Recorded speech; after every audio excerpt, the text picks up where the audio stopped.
Good evening, everyone. Welcome to Beyond the Gatekeepers. I'm Bishop Vanessa M. Brown, and I'm excited to have you here with us on Beyond the Gatekeepers tonight, where we are talking about current events, books, authors, but we are coming from a theological and justice-informed lens.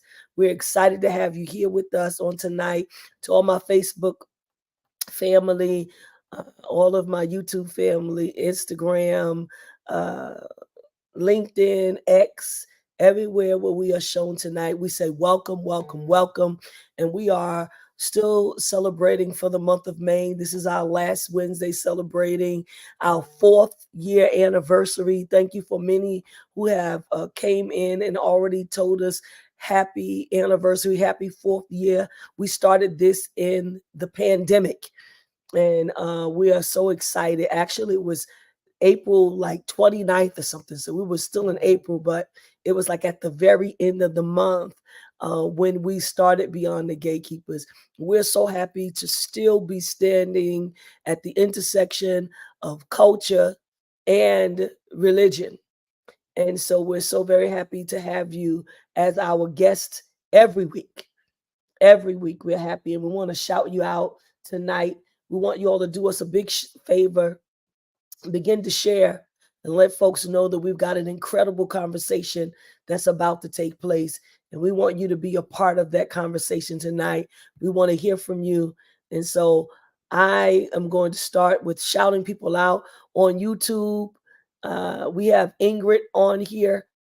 I believe that is our guest mother. I just love it when parents support their children. It's so wonderful. So y'all do me a favor. Make sure y'all tell me where you're watching from. So those of you that know, make sure you put down that I'm watching from DC, I'm watching from wherever, right? So we have Chuck Hunt here with us, Monroe, Louisiana. Reginald Nichols is here he's the graduate. Congratulations, Reginald. Stockton, California is in the house. Lavinia Bean, Kate May, New Jersey. Welcome, welcome, welcome, welcome you all. Let's see. Jessica C. Lovell. God bless you, Jessica. Thank you for being with us tonight. Jessica, tell us where you're from. Maria Harris is on YouTube as well. Denver, Colorado. Rebecca is here from Phoenix, Arizona. I love it. Bishop Diana Williams is here from Maryland. Good evening, Your Grace. So good to see you on with us. Joyce Rouse is here with us from North Carolina. Thank you for being with us, Joyce. She's on YouTube tonight.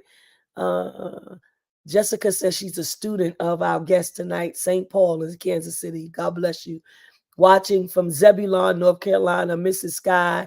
Thank you for being here with us. Bishop Sonia Williams is here tonight. Glad that you're here. Atlanta, Georgia is in the house. Bishop Ernest Leon Moore Jr., thank you for being here. Richmond, Virginia is in the house. Thank you so much. Charlene Jones is watching from North Carolina. I love it. Celeste is from Zebulon, North Carolina. Thank you so much. Y'all keep sharing and letting folks know that we're about to start this conversation.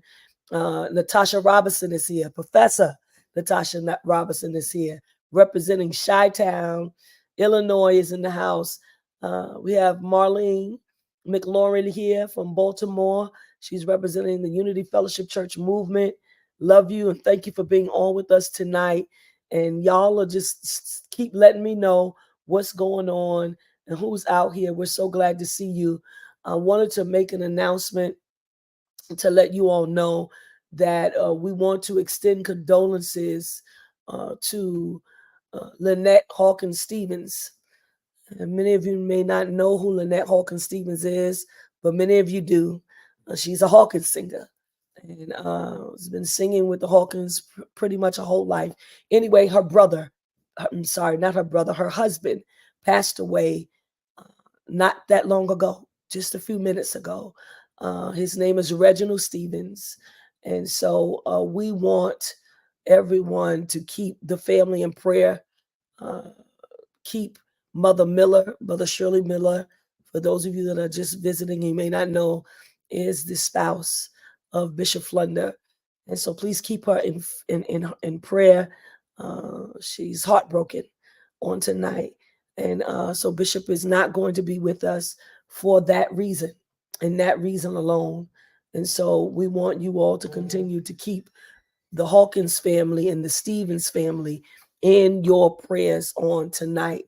Yes, please send your love to them. Please send your condolences to them. Yes, God bless you, Reverend Java. Good to see you tonight. Tell me where you're from, Reverend Java. Where you representing? Desiree Frierson, I believe you're from California, Oakland, if I'm not mistaken. Welcome, welcome, welcome, welcome, everybody. Thank you for showing up on tonight. We appreciate your presence. We know that you can be someplace else. Darlene Connor was here from Queens, New York. We say welcome to you, Lucretia Lofton from North Carolina. Thank you. Thank you for coming. Oh, Dr. Elise Salisbury, God bless you tonight. Thank you for being here with us. Dr. Elise, I believe you're in Tennessee, but confirm that for me. Yes, Reverend Java, New York, UCC. I know that I believe that I always remember where people are from, but I want you to say it for yourself. Yes, classes in session, Colette Walker. Thank you for being a studious pupil, always with us on a weekly basis. St. Louis is in the house. Thank you so much, Colette. Memphis, Tennessee. Thank you so much, Dr. Elise. Chuck Hunt is here. Thank you for being with us on tonight, Chuck Hunt. We appreciate you. Kim Good is here from the Bronx, New York. Thank you for being here, Kim Good, with us on tonight. We appreciate your presence. Reverend Dr. Joshua Lawrence is in here. London, Ontario, United Church of Christ of Canada. He's on IG. Yes, we're loving it. I love that the people are showing up everywhere. Yes, Dr. Lewis is here from Sacramento, California. Carolyn Morgan is here from ELC, Empowerment Liberation Cathedral, Maryland. Thank you. Kim Good is in Staten Island. Thank you, thank you, thank you. Daly James is here. Nashville, Tennessee is in the house. Listen, we're covering all the areas. I love it when it goes down like this. I don't want to delay the time any longer than I have to. Thank you. I will continue to shout people out as I see your name. And Desiree is from Kansas City. Yes. Member of City of Refuge in Oakland. God bless you. Thank you so much. I want to bring on our guest tonight. Let me bring on our guest tonight. He is a brilliant man and wrote an incredible book that I have fallen in love with. And so please let us give a warm welcome, as we know we can, to Joshua S. Bartholomew, Ph.D. Dr. Joshua is an assistant professor of ethics, church, and society at St. Paul's School of Theology. Oh, come on, Dr. Bartholomew. Thank you so much for being here with us tonight. Please greet our online audience. Well, first, thank you, Bishop Brown, for that wonderful introduction. I love the energy in here. Hello, everybody. Thank you all for showing your support and being here with us tonight. It really means a lot that you are present for this conversation. And I'm just excited to be here and I feel very honored. Thank you. Joshua, I'm going to blow up the spot. Your mama on the phone. Your mama here on YouTube. You got to shout out your mama. What's up, mama? How you doing? Great to see you here. I love that you put in the chat that I'm your son. But I love you, Mom, and thank you for being here. Thank you for your support. I just love that. Thank you so much. Thank you so much. Lawan, thank you for being here with us on tonight. We appreciate your presence. Viva Las Vegas is in the house. CB Lofton is here from Kansas City, Missouri on IG. So people are coming in. And this is my friend. He's up here. Brick City is in the house. Newark. Julio Caesar Roman III is in here. He's got a great book. He was on the show before, and we so appreciate your presence, Julio. Thank you so much. So you wrote this book, Dr. Joshua. It's an incredible book, Black Theology and the Black Panthers, y'all. Black Theology and the Black Panthers. So let me just say a few things before we get into our conversation. First of all, we want you to support this book. And Pastor Sue is already putting down in the chat how you can get this book, get access to this book. You want this book. You want this book not just in your library, but you want this book to be in conversation with people, because this is a right now book. This is a such a time as this kind of book. And so we want you to have this book. It's here. We tell you all the ways that you can get the book on tonight. I see you, Elder Boaz. God bless you from Philadelphia. Listen, we want you to get the book, but you already know what it is. Dr. Joshua has consented to give a book away. And so this is going to be a free book giveaway. You have to put hashtag Beyond the Gatekeepers, just the way you see it on the screen. That's what we're going to need you to do if you want to win the book. So we're going to say that a couple of times throughout the evening, but we're also going to go on with this conversation. So Dr. Joshua, tell me this, my first question to you, and then I've got it broken down into the chapters of your book as well. Okay. But my first question to you is, why did you write this book? Something, I believe the Spirit of the Lord hit you, but I believe something else had to come to you as well to tell you to write this book. Yeah. I really appreciate that question. When I hear it, so many thoughts flood to my mind because I get excited. I wrote this book because I'm extremely passionate about Black theology, right? Black theology, when I first learned about it, it activated an interest inside of me that I didn't fully understand. And that was because I had been searching for so many years for language to kind of understand some of my passions at the intersection of, faith and racial justice. It wasn't until I heard about Black theology that I sort of found a context that sort of fit my passions. And so I pursued, academic research. I first studied with Dr. James Cone. And a lot of what I learned in that experience was, I had a particular way of looking at racial justice and solutions to racial justice that I didn't feel a lot of people at the time I was doing my research were talking about. And then as I began to discover more about, this field of religious and theological studies, I actually understood very quickly nobody had done a lot of research at the intersection of racial justice, racial equality and economic justice. Mm-hmm. And so, a light bulb went off, right? I looked more deeply into Dr. Cone's first book, Black Theology and Black Power. And I understood, or I began to understand, that Black Power was an economic self-determination movement. And nobody had really written about that in the field of religious and theological studies. Even Dr. Cone himself kind of went in a systematic theology direction and continued to develop, and thank God he did, right? He continued to develop Black theological discourse. But, I had this sort of splinter in my mind around economics and the role that capitalism played in racial injustice. And I figured that because the conversation started, in the context of the civil rights movement and the Black Power movement, and given that much of that research was left sort of theologically underdeveloped, I figured, well, this could be my opportunity to not only fulfill a lot of the things that I had been interested in researching to begin with, economic justice and so on, but make a connection that I didn't really feel was being made, a very understated or underrated connection between Black Power and economic justice. So that sort of became my platform to enter into the discourse of Black theology. And my entire life sort of culminated in what I began to experience as a sort of, cathartic expression, right? As I'm writing this book, kind of, digging deep into myself and my experiences that kind of brought me to the conversation. So much of what led me to write the book was just my own personal passion, my own personal experiences, a lot of the burning questions and big questions I had around racial equality, racial justice, and the role that, I always felt capitalism played in it. I felt that this was my opportunity to kind of, contribute to the conversation, but also say something new and something that was really feeding my soul and had been sort of, at the front of my mind for a long time. I just didn't understand, how to put it together in an academic setting.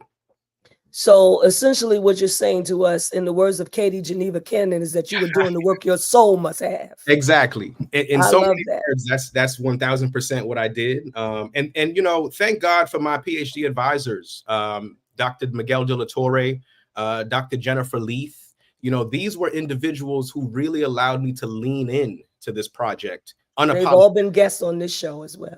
Oh, okay.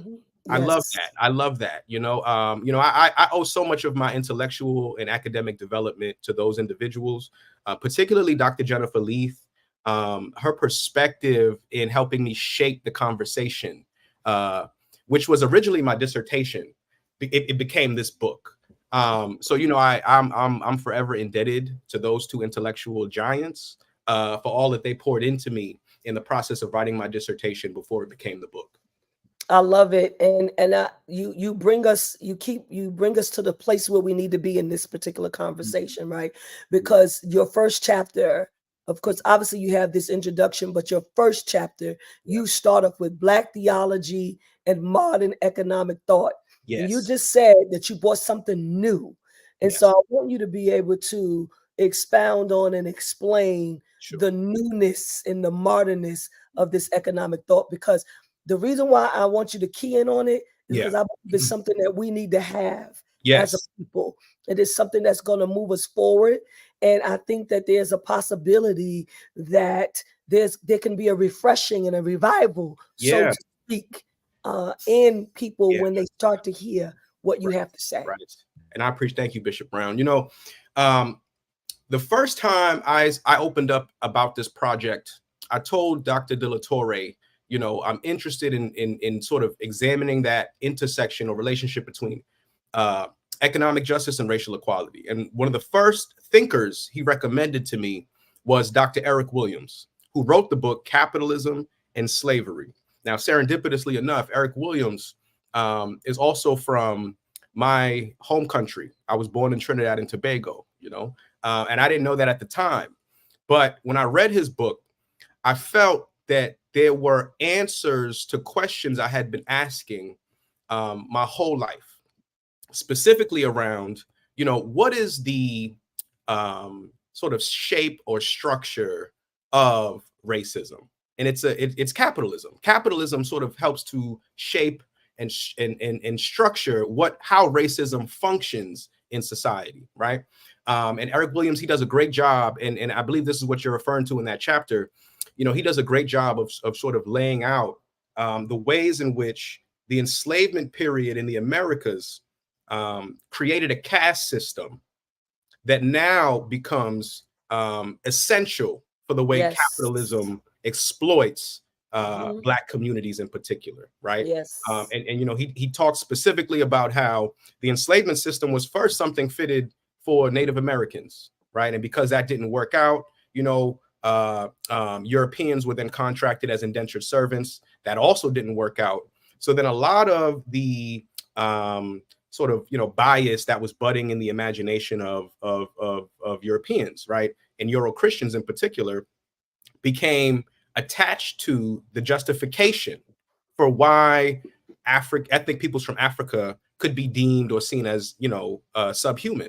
Yes. And that was really a huge reason why ethnic peoples from Africa were then, you know, brought into the Americas and fitted into that system that was originally created for Native Americans and European indentured servants.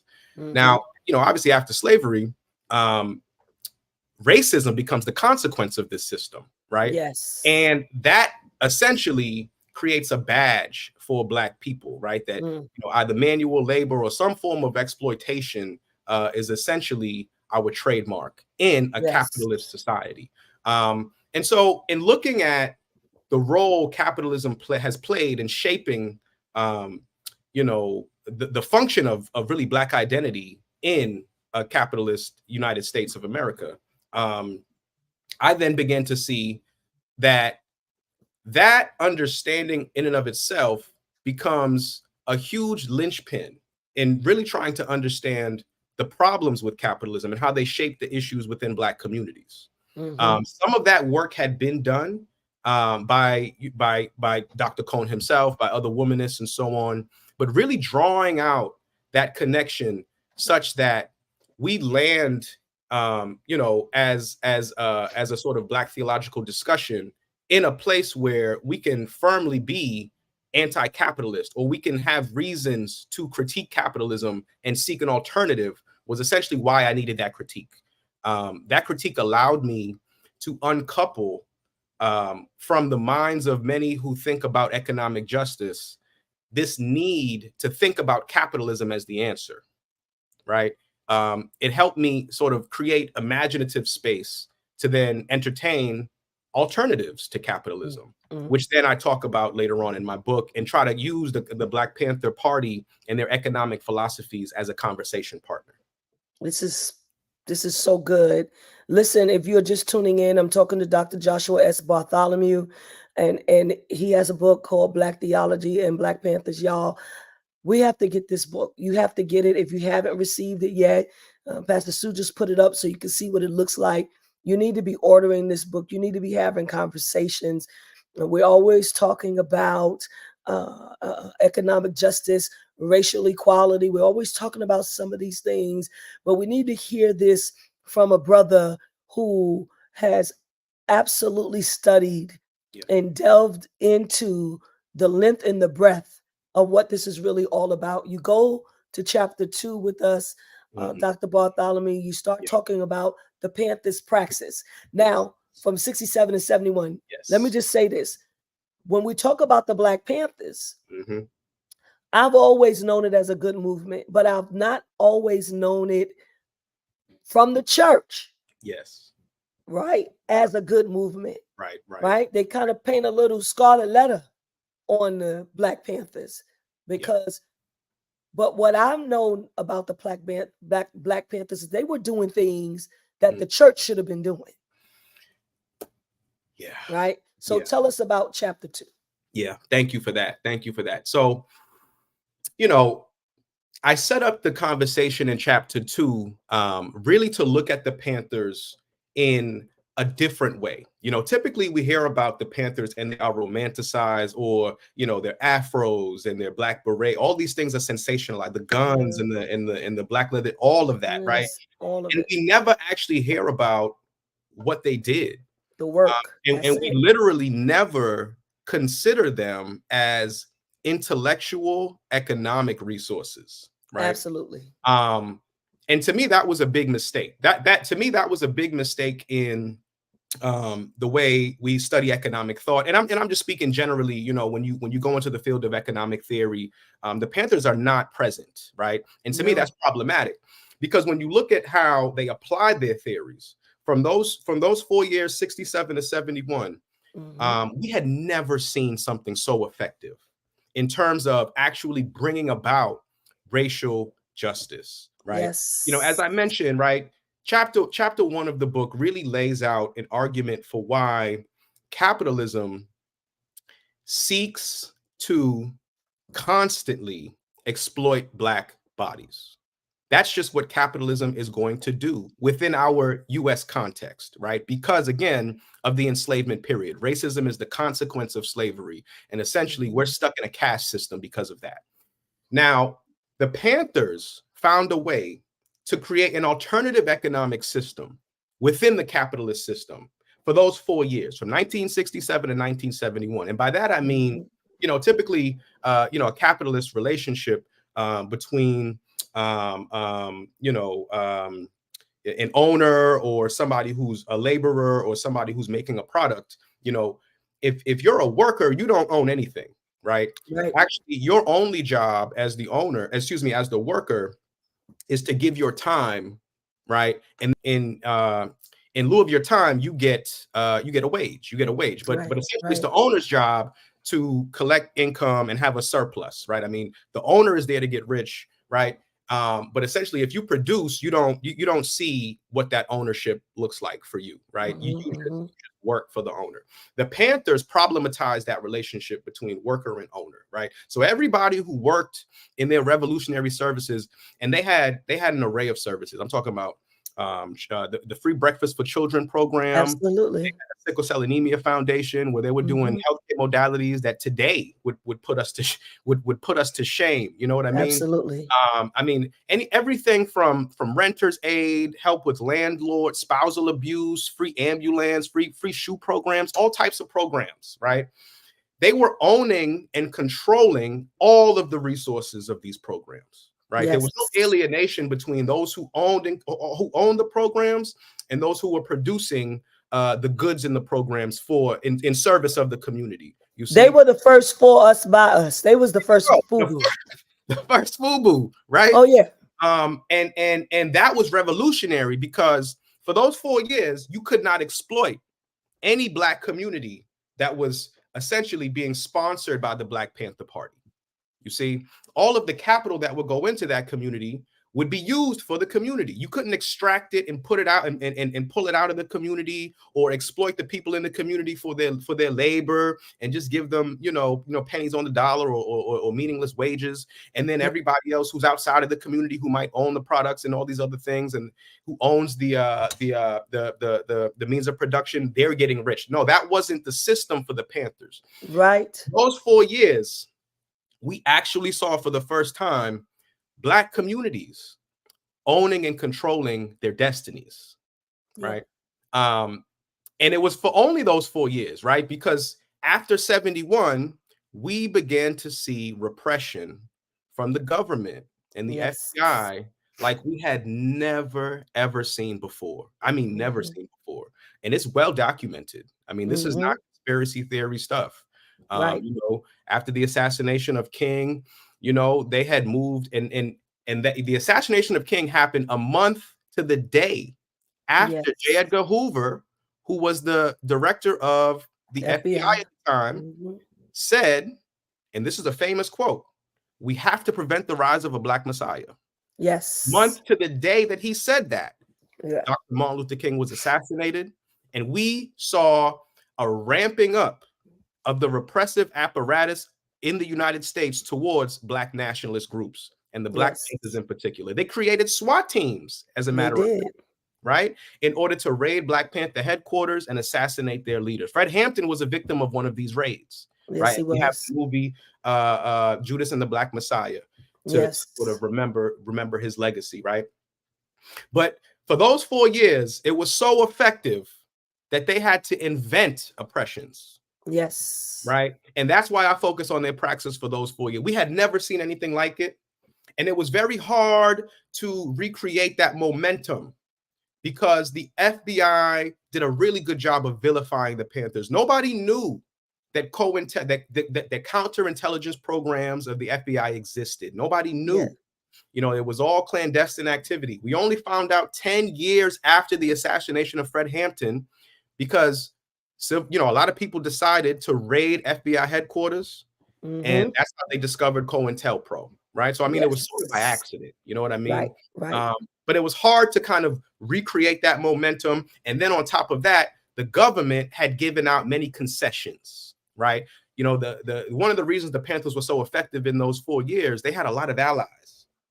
You see, they had white allies, they had college students, people who were interested in anti-war and anti-draft. They had a new left collective that sort of backed them up. Fred Hampton in Chicago had the Rainbow Coalition with the Brown Berets, the Young Lords, the Young Patriots, the Chicano Red. So I mean, they had allies who weren't just Black people, right? But as soon as the government did things like say, well, we're gonna pull troops from the Vietnam War, right? These types of concessions really deflated some of the momentum of the Panthers because then they lost some of their allies. And a lot of folk who were supporting them but didn't really understand their economic philosophies, they kind of fell off to the wayside, and it was really hard to kind of keep that momentum going. So let me ask you this question really quickly. Where was the church? And and I want to be honest, and I want to say, when you ask me that question, why did I write this book? That's partly why. I have great love for the church. And I think during the civil rights movement, what we saw was church praxis, Black pastor-led praxis, right? And it was interracial even. I mean, the civil rights movement was an interracial movement. And much of what culminates in that type of praxis became the Poor People's Campaign, right? Yeah. You know, Dr. King, towards the end of his career, many people, I don't actually talk about this side of Dr. King's career. You know, his public ministry culminates in the Poor People's Campaign because he actually began to understand economic justice was going to be the biggest key towards achieving racial equality. But after Dr. King was assassinated in Memphis, it's almost like we didn't carry that momentum around economic justice forward, right? And for good reason. You know, obviously the Black Panthers the Black Power movement eclipsed the civil rights movement. It was very difficult to keep the sort of nonviolent strategies, you know, given that they had killed King, right? And you know, Black people were getting a lot of people were getting fed up. So so you know, you had a different generation, you had a different flavor sort of stepping up to say, now we're going to lead things and we're going to do things differently, right? But I think in that process, as Christians, as Black Christians in particular, we kind of got lost in the mix and forgot the importance of economic justice. I don't know how else to put that. You know, I mean, you got to lay it on the line, brother. That's why we're here. You know,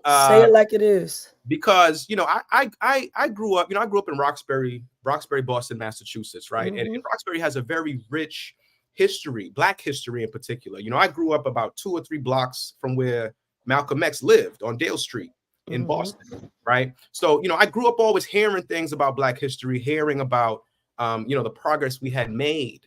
But I never saw that progress really come into fruition as far as that economic justice momentum, right? And perhaps that was why I had that sort of splinter in my mind my whole life, because I had felt that economic justice was probably one of the most important aspects of our fight, of our struggle for liberation. And yet nobody had really been talking about it. And then when you look back in history at all the major leaders who were either assassinated, exiled, that's why they were cast down, right? I mean, Marcus Garvey was talking about economic justice. Malcolm X, when he went to Africa, was talking about economic justice towards the end of his career.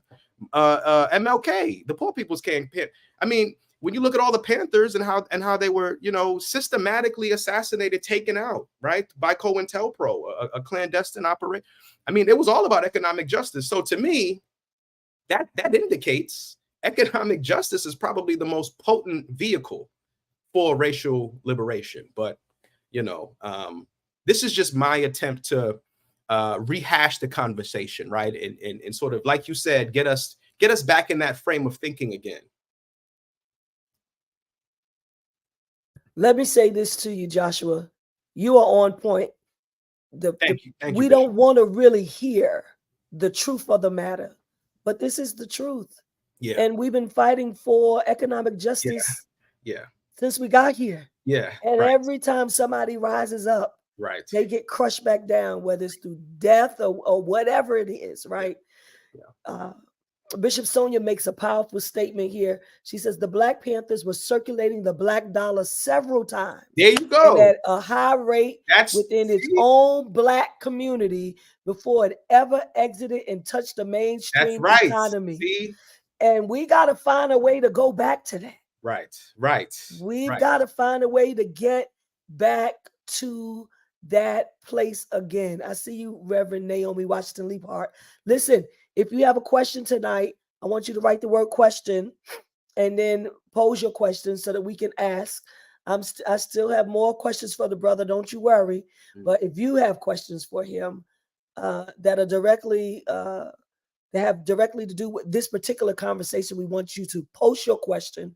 Please type the word question before it so it can be seen easily. We want to make sure we don't want to miss anybody tonight. Those of you that are just joining us, we are talking to Dr. Joshua S. Bartholomew. This is a brilliant brother who has put together what I believe is a masterpiece. It's a handbook. It's something that we can use. Yeah. Black theology and the Black Panthers is something that we can use on a consistent basis, right, to help build our communities.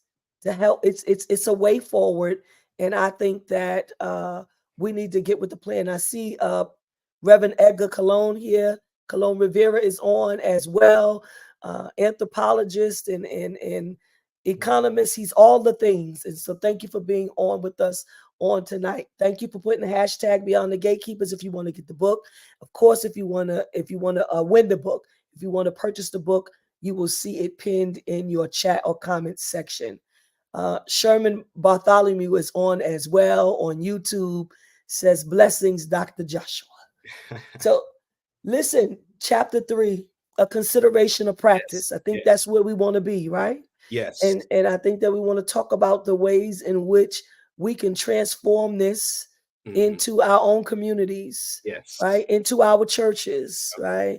Into even our places of business. Right. And so please talk to us about that. Absolutely. So chapter 3, I really put in conversation the intellectual philosophies, the economics philosophies, excuse me, of the Panthers with Black theology in particular, right? And I draw on a conversation that Dr. Cone had with Marxists, right? And let me just preface what I'm about to say with this, right? You know, Marxists, socialists, communists, these words have become buzzwords in our sort of contemporary society, right? Typically, when folk talk about economic justice, the assumption is, okay, we're going to think about capitalism and how to make capitalism work for everybody, right? And that's not necessarily the conversation that I'm having in the book, right? I'm critiquing capitalism, but I'm also suggesting that we need an alternative to capitalism, right? And the minute you do that, you're already going to be labeled a Marxist. Okay, already. Right. It doesn't mean that you are a Marxist. It doesn't mean that you believe anything Marx said. It just means that you're not having the conversation of sort of in that school of neoclassical, neoliberal thought, right? And so, you know, personally, I don't consider myself a Marxist. I do utilize Marxist thought as a tool of analysis, right? And for that reason, I drew on this conversation that Dr. Cone had with Marxists, where basically he says both sides need to be open to one another, right? Black churches and Marxists need to be open to one another. In sort of rehashing that conversation, I then put a lot of what the Panthers did in practice, right? So their praxis of creating whole communities that were self-directed, right, was the model, was the ethical model that I put in conversation with activist arms of churches, right? And I'm basically saying, you know, what would it look like for Black churches in particular to engage in this type of praxis, right? Yes. You know, what would it look like for Black churches to have the priorities of Black communities being whole communities and self-directed communities? Whole in the sense that we own and control all of the resources within our communities, whether it be economically or whatever, right? And self-directed in the sense that we have vision, we have goals, we have an understanding of what it means to participate on a sort of global scale with the rest of the world, right? As human beings, right? Essentially, we're all human beings. So I'm not making an argument that, you know, what's the argument about it's Afro pessimism or Afro need? Like I'm not going in the direction of sort of laying out a plan for raciology or what we do, right, so to speak, right? But I am saying, given our current situation, right, we have to acknowledge that, you know, we need to do something. We need to do something, right? And thinking about ourselves as a whole community that can determine our own destinies is the start.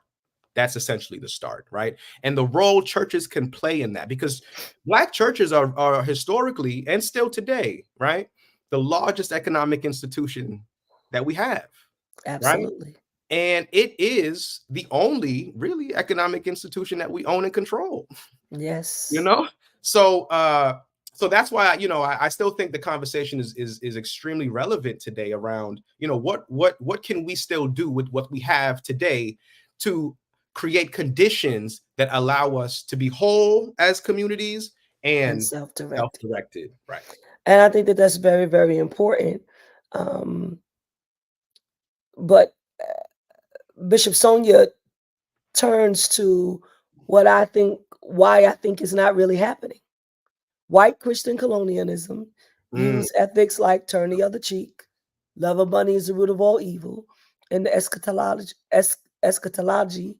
of suffer now to gain a heavenly crown later. And that's kept blacks at the bottom of the capitalistic totem pole. Black churches got to teach wealth in a healthy way. Community wealth building. In fact, yes, I agree with that. Yes. Community wealth building. And how do you think we can get to that? What is if you were going to a church and you were doing a workshop or a lecture, what are some of the things that you would say? Because this is important. This is how we're going to stay alive. It's how our communities are going to stay alive. They're not going to give us anything. I know. Yeah. Right. So what is it that we can do for ourselves? So I love that question. That is the $1 million question. That is the $1 million question. So in the last chapter of my book, I kind of try to address some of that, right? Where I talk about this ethics of dismantling, right? Yes. This ethics of how do we actually put into practice a way to dismantle structures that keep us oppressed while simultaneously building an intentional community that models the kind of liberation we want to feel and see in society, right? And I think the first step, before we can actually get to any concrete actions, the first step, Bishop, is we kind of all need to agree on the problem, right? And that is to say, there's a lot of power differentials within Black communities that are the result of class, right? Yes. And I think that's our biggest challenge right now, right? That we sometimes feel divided along lines of class, and those are the very lines that are essentially keeping us at a position that that we've been in, right? Yes. After the enslavement period, right? So, I think before we can really do anything actionable, there needs to be some way for if not all of us, a strong core consensus to have an agreement that this class thing cannot separate us. We need to all look at one another as sisters and brothers in the same struggle. As an individual, I might be good. I might be well off. I might be financially stable. But that doesn't help the whole community if only one of us is financially stable. I heard something really. I heard something, and I want you to continue on with this. Somebody said we all in the same boat, and then somebody said, no, we're not all in the same boat. We all in the same water. Some of us are in different boats. That's right. That's right. Yeah. We all in the same water, but we're not all in the same boat. Right. And it would be great if we could all sort of, see the value in, at least bringing all the boats together, right? Even if we're not all in one boat, try to get everybody together so that we have some unified front on how we're going to get through this, right? If one of us gets through this and one of us makes it and one of us is financially stable, that doesn't help all of us, right? And so having some commitment to solidarity, I think, is really important in order to realize any actionable steps. When you look at all the movements that have taken place, and Angela Davis says this, very eloquently, all major social change has come from mass movements. Yes. And as a collective, I feel like we've lost some of that. We've lost some of our principles in that way. I think we live in a land, in a context of hyper individuality. You got to get yours, I got to get mine, right? Yeah. And some of us have internalized this, forgetting where we've come from and how we got this far. You know, I still think some of that work needs to continue. It's not that we've made it, you know, it's not that we've made it. It's not that, you know, folk fought and died and were assassinated and made martyrs. And now we're good. No. There's still a lot of work to be done. And in fact, this book should remind us that that work is left undone. I mean, it's not finished, right? It was cut short, as a matter of fact. And so much of what we were taught after it was cut short was to help us forget that it even happened. So I'm just trying to jog our memories a bit, I think you're you right. know, and get us to sort of prioritize what I believe is the most important thing for us right now in terms of, you know, getting free. Yeah. There's a remembering that needs to happen. Yes, right. There's a remembering that needs to happen. I think it's very important to say that because we forget a lot. Yeah. We forget a lot. We forget a lot about our communities. We you know, so we get to a place where we made it because we have the education. We have, you know, we forget that October 15th is when they turn the heat on. Right. Come on. If you really grew up in the hood or you grew up, you know what I mean, then you understand that you wasn't getting any more heat until October 15th. And your mama had to, or your daddy and your family, they had to open up the stove. Come on, put a little pot in there with some water or put some water on the sink. I'm sorry, on the stove, and so that the whole apartment could be heated up. Because by the time September came, it was starting to get cold. Right. So we're forgetting where we've come from. We're forgetting that we are supposed to be bringing people along with us, right? We're forgetting to empower people. We're forgetting to educate people. We're really forgetting to help people, right? And there's a lot of us that have quote unquote made it, but we're not really doing what we can for our communities, right? In order to empower us. And yes, Bishop Sonia, if one of us is not free, none of us are free. That is correct. That is correct. Okay. Colette has a question for you. Can you speak about how the Panthers directed work with young people, allowed them to draw our community closer, and perhaps help to I see mediate class distinctions? Yeah. No, that's a great question.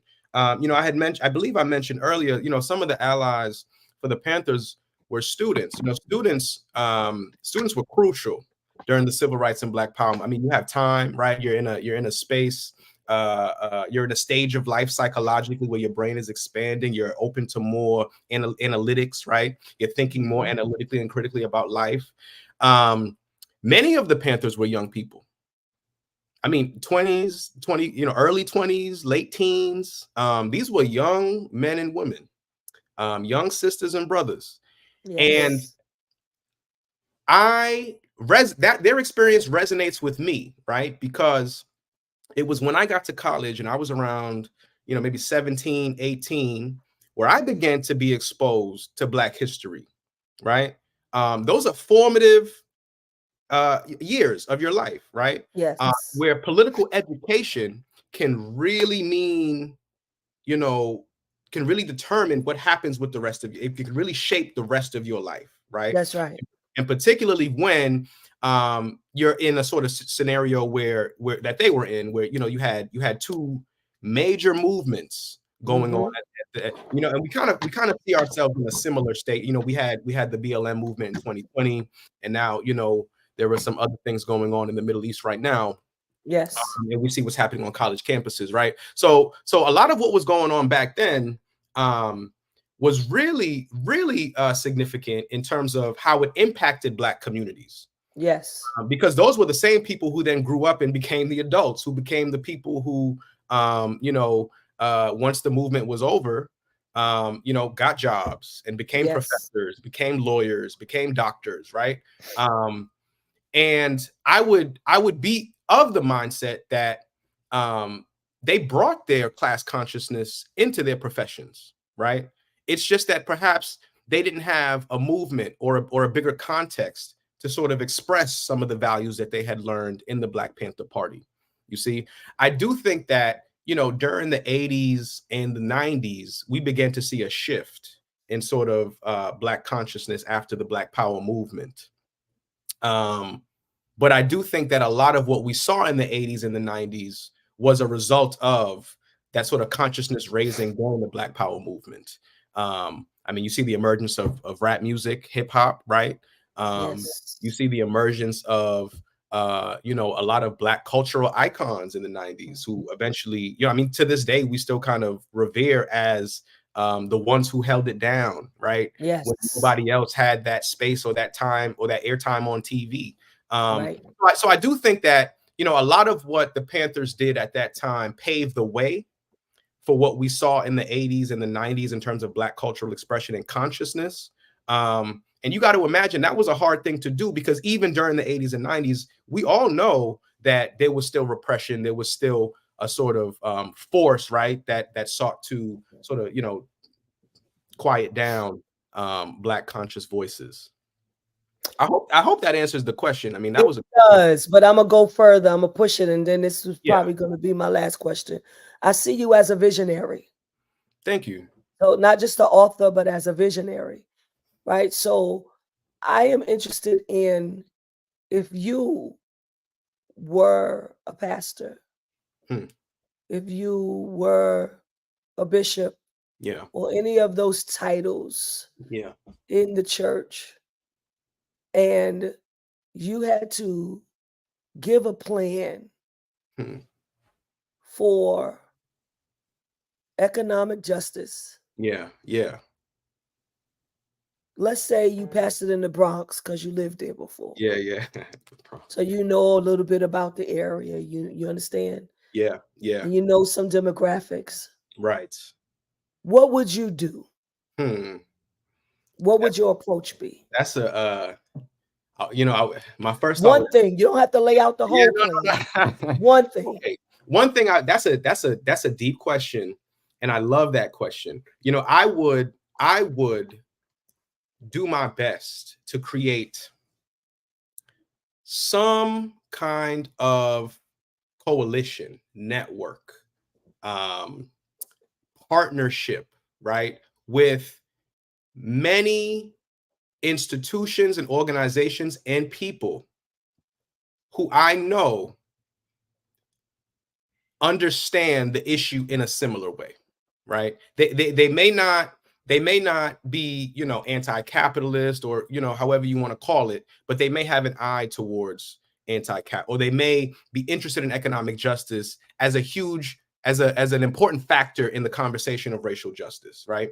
You know, these are the kinds of people in entities, right, that I would partner with and really try to build relationships, just over time, build relationships, and do my best, right, to lay out some plan for Black communities, right? Now, you know, Bishop, I don't want you to think that I have all the answers. I definitely don't. Yeah, I'm clear. But I genuinely believe that the work that I'm doing is necessary, because if others are doing the same work, then we can all come together as prepared conversation partners who can then bounce ideas off one another and kind of create a mosaic picture of a plan. You see, I think I might have one perspective, or a very important one, and I'm sure others from their social locations and experiences also have perspectives and ideas. But we need everybody. We need everybody, because we need the collective to come together. Exactly. It's not about, you know, what I think or one person's. We all have we should all have a vested interest, because we all have something at stake in creating a vision for how we get free. But I would definitely lay a foundation for building those partnerships and creating the space for everybody to dream together. I love that. Thank you. Thank you for saying yes to come on this show. Thank you for your brilliant mind. Thank you for writing and feeling moved to write and inspired to write Black theology and the Black Panthers. Just a powerful conversation. And what I have gotten, one of the things is that we need folks. We need each other. We need the collective. And it's not just one person, it's everybody. Right? And we can't leave nobody out. Absolutely not. We right? need all And we Black people in this conversation. Trust me. Trust. All of our perspectives matter. And the point of my book at the end of the day was to start a conversation. absolutely. I just want to start the conversation, right? I love it. And if you had to make one final statement before we go to advertisement, tell me the one final statement that you would want to leave for the people to hear. I heard you say create a space for everybody to dream together, but Yeah. something that you want the people to hear, one final thing you want the people to hear. Together we aspire, together we achieve. Yes. Together we aspire, together we achieve. Not just Joshua by himself, Right. not just Vanessa by herself, together. Together. Thank you so much. Thank you. Powerful, brilliant brother that was with us on tonight on Beyond the Gatekeepers. We appreciate all of you. We want to go to our advertisement and then we're going to go to our giveaway. Stay with us. Thank you for joining us on Beyond the Gatekeepers tonight. We are asking that you do support our broadcast. I told you earlier that this is our 4th year anniversary. We are grateful. This is the last day that we're going to celebrate it. We celebrated it all month. We are standing between at the intersections of culture and religion, and we are grateful for your presence in the ways in which you lift us up. And so we ask that you would give to either our Cash App, which is $TFAM annual, or to our PayPal, which is www.paypal.me/TFAM justice. Some of you have been coming on and have been giving. We are grateful for what you do, for what you give. We do not take it for granted. And we appreciate all the wonderful compliments and things that we get as it relates to this show. We want to keep giving you more and more. We want to make it better. We want to raise the visibility of Beyond the Gatekeepers, and we want to do it with your help. Thank you so much. And we want you to save the date. So August 5th through the 9th, 2024, the Fellowship of Affirming Ministries Leadership Conference will take place in Las Vegas, Nevada. We will be at the Palms Casino Resort in Las Vegas. We want you to register. Our theme is Something Inside So Strong. Our bishop, you all know her, presiding prelate Bishop Yvette A. Flunder, will be there with us the entire week. And we've got some special guests. Bishop William Barber is going to be there. Dr. Pamela Lightsey is going to be there. Dr. Ralph Basui Watkins is going to be there. We have a list of people who are going to be there. Registration is early bird registration. It ends June 19th. It's $200. After that, it's going to be $300. You can go to our website, register at www.radicallyinclusive.org. You can register and you can see hotel registration. All the information is on the site. Please go to the site and be a part of what we believe this movement is called to do at this time, at this day, and in this hour. All right, y'all. Y'all have the opportunity to get in where you fit in tonight. Hashtag Beyond the Gatekeepers, all one word. You got to put it in the way you see it on the screen. Put it in the way you see it on the screen. We want you to have the opportunity to win. Remember, I told you, if you don't win, please purchase the book. These are the conversations you want to have within your church ministry, within your groups, whatever it is that you have, even the young adults and young people need to be a part of Black theology and the Black Panthers. I see you all putting in your hashtags now, making the connection. We are grateful for your presence tonight and grateful for all of those that are coming. I want somebody to win. And so, Pastor Sue, let's go.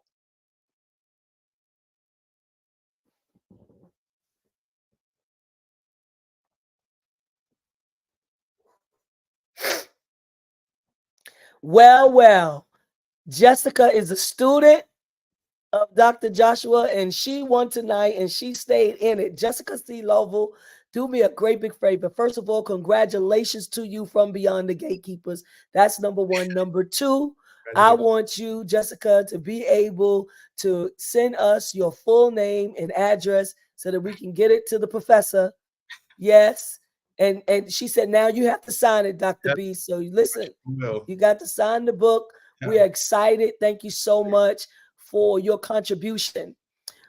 to make us a better place, make us a better world. And we're grateful for you, Dr. Joshua. I know that we'll be talking to you again.